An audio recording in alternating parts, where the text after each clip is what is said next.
Hi Philippines, good afternoon everyone, good morning soon sa other side of the world. Today, mag-prepare po tayo ng hapunan ni Bossing. Ang ating iluluto ay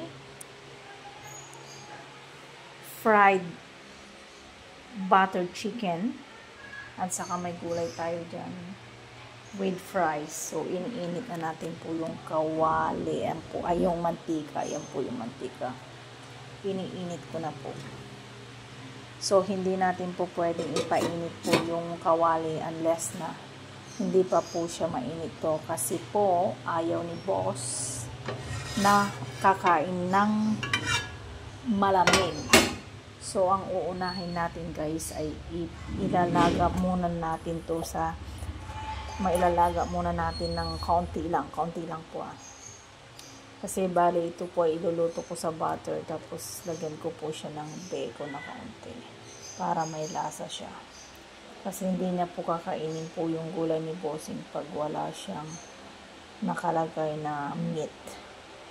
Opo, so discarding malupet ang gagawin natin para kainin niya. Anyway, ako po yung nag-iisip kung anong kakainin. Kaya po, ang hirap din pala po yung mga nagtatrabaho na cook sa isang bahay. Lalo na pag yung amo mo, ikaw yung mag-iisip kung ano yung iluluto. Masakit din po sa ulo. Kasi kung kagaya ko po, ganun po. Ako po yung nag-iisip kung ano po yung kakainin niya. Ako po yung nag-prepare. So, ako na po nag-iisip lahat. Masakit din po ulo. So, anyway, lagyan na natin to ng tubig. Ilaga na natin.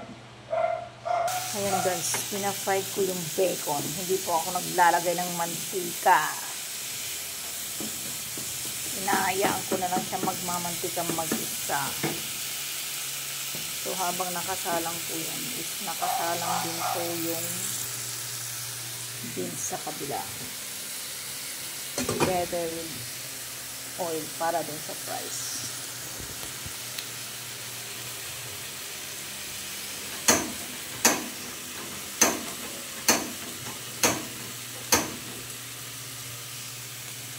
So nga pala guys, yung fries ni Bossing kailangan at least 200 grams. Kulang pa sa kanya po yung 100. Kailangan guys 200 grams. Po yan. Ngayon tama na po yan. Patayin na po natin yung apoy. Patayin muna natin yung apoy guys kasi medyo okay na po.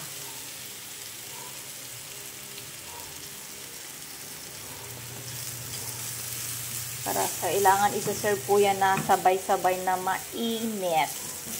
Gaya po sa restaurant, pag nagtatrabaho ka po, kung cook ka, napakahirap. Pag maraming customer, tapos iisa lang yung lutuan.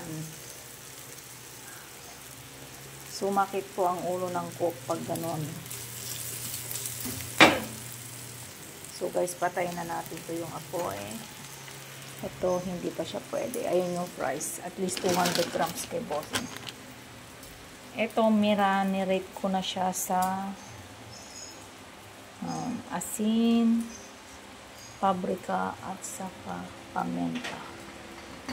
Ayan guys, patayin natin yung isa kasi kumulo na para hindi siya malaki. Tama lang po yung mali ng pagkaluto o yung kawali. Lagyan natin ng konting mantika para hindi po masunog yung butter, yung po yung purpose. Kasi masusunog po yung butter pag wala pong mantika yan.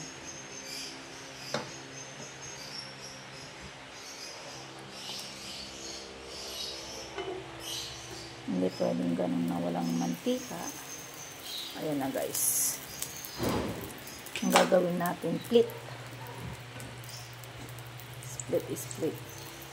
So, kailangan natin pahinaan yung apoy ng fries kasi masusunog.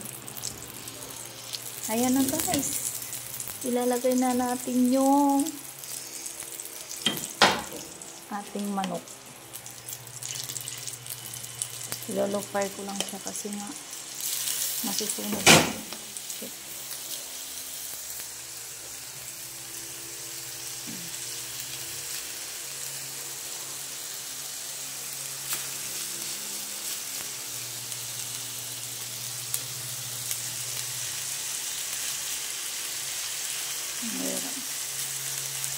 Low fire lang po yan guys kasi nga para hindi siya masunog kasi manok lang yan. O try naman natin yung ating fries kung pwede na siya. Ayan, mainit na po, pwede na. Anyway, kailangan natin dahan-dahanin. Uy, inangat ko na siya. Ilalagay natin doon sa bacon dito po. Pero anyway, walang mantika. Pero ilalagay ko po siya dito. Ilalagay ko po siya para malasa siya. Makukuha na yung lasa ng ano.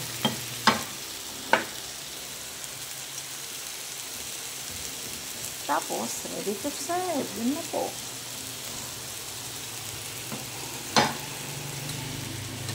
So, kailangan mabilis ka pong gumalaw kasi sabay-sabay.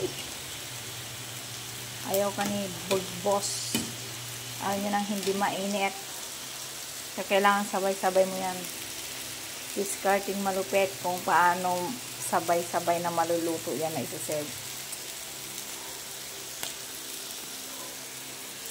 So, kailangan discard, diba, kung ang ganda po ng kulay ng manok, diba?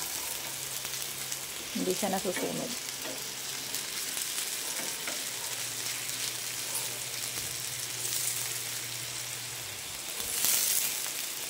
Pwede sa isda po rin siya. Marinate mo po sa ano din. Yung isda po. Hindi siya kumakain ng isda.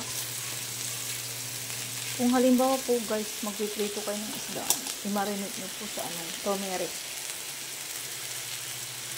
Paminta, asin. Iwas pa po ng talsik.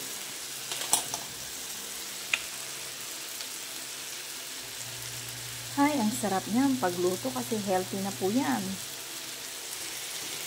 Anyway, yung price hindi masyadong healthy kasi pinarito.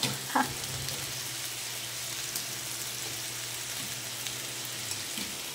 Heavy fire natin yung flame kasi matagal. Baka maluluto na to, hindi pa luto yung fries. Hindi naman pwede. Lalo na po yung fries, kailangang iserve po yan na ano. Hindi siya lanta. Ito naman parang pagka isang beses ko lang pinuluto, inangat ko kaagad nung mainit na yung tubig. Tinanggal ko na yung tubig kasi para maganda po siya. Yung iba, ang ginagawa nila is nilalagay pa sa yellow para malutong. Hindi na kailangan. Pag sa restaurant, ganun talaga. Lalo na pag yung nagtatrabaho ka sa sensitive na mga mayayamang foreigner, kailangan mong gawin yun. Ayan guys, nilagay ko na rin po yung ano, beans para mainit po siya. Kasi malapit na po sa malito. Anyway, wala naman po mantika po yung kawali. Nagmantika lang po siya. Kapatak lang po nilagay ko dyan. Nagmantika lang dahil doon sa butter. Kaya masarap po yan.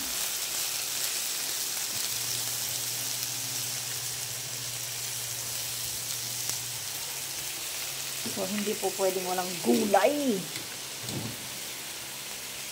Kaya naglalagay po ako ng gulay. Siya ayaw niya po ng gulay. Gusto rin niya pa pala yun. Lagi ako nag-iisip ng gulay. Bukas kalubasa na may papakain ko. Tomorrow, kalabasa with carrots lang kakainin namin. Ayan na guys, tapos na. Kailangan ko na mag-prepare ng plating. Thanks. Salamat.